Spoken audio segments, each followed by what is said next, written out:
Some people really need a female in their life because they need that kind of stability and direction and motivation. I'm not that guy. I do not need a woman to tell me to go work. I do not need her to tell me to put the video games down. I do not need to be cooked for and mothered. Like, it's nice if she does, but I'll survive. I did all this myself. I'll be okay.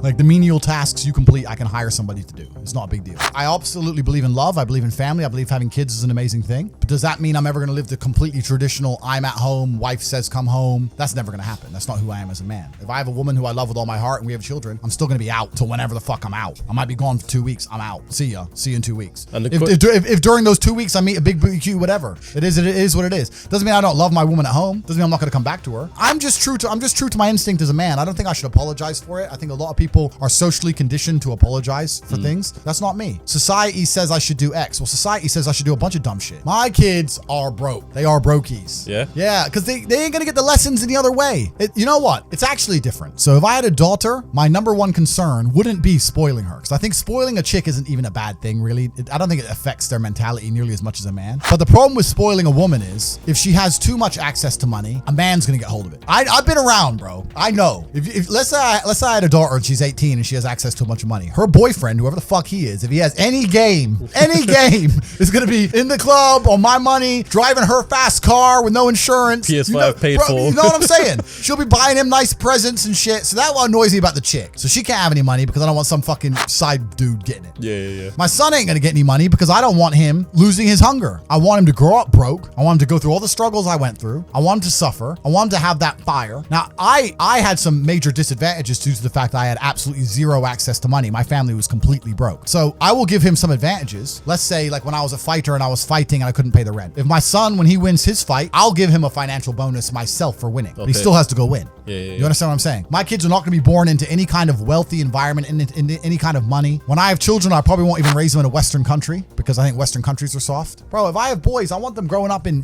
deep Russia. Hardcore ones. Yeah, with like in the mountains with the goats. Like just running in the snow barefoot. Khabib ones. Yeah, I want monsters.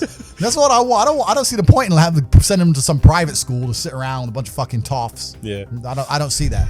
I think the best education in the world comes from the streets and comes from hardship. I don't think a private school can teach my kids anything that I can't teach them or that they actually need to know, you know? So when I have children, their lives will be very, very hard. And I also think that a father's job, this kind of ties back into what I was saying earlier when you're saying about having one woman and a family, etc. I think a father's job is to be a role model, not a second mother. A lot of fathers think that they're a good father because they're home every day. I'm not saying don't spend time with your kids, but I think you're also a good father if you live a life of exceptionality and that you lay a blueprint for your children to want to follow. My sons are going to grow up and see me and how I live and want to be like me. That means they're going to have to need certain attributes, right? If I'm home every day changing diapers, it's not happening. It's not the same. Yeah. You know, like my dad was barely around, but he was a superhero to me. And I wanted to be like the superhero. So it's not so much about with a female, with a mother, it's about the quantity of time. With a father, I really think it's about the quality of time. The mother does the diapers, the food, the basic tenets of life, right? But the true exceptionalism is going to come from the father. And to do that, you need to be a role model. And if that means you have to be out conquering the world, you're going to be out conquering the world. That's how it goes. That's it. Just want to, the last thing I'm going to say, and the reason I do these podcasts is I actually think the world is quite a bleak place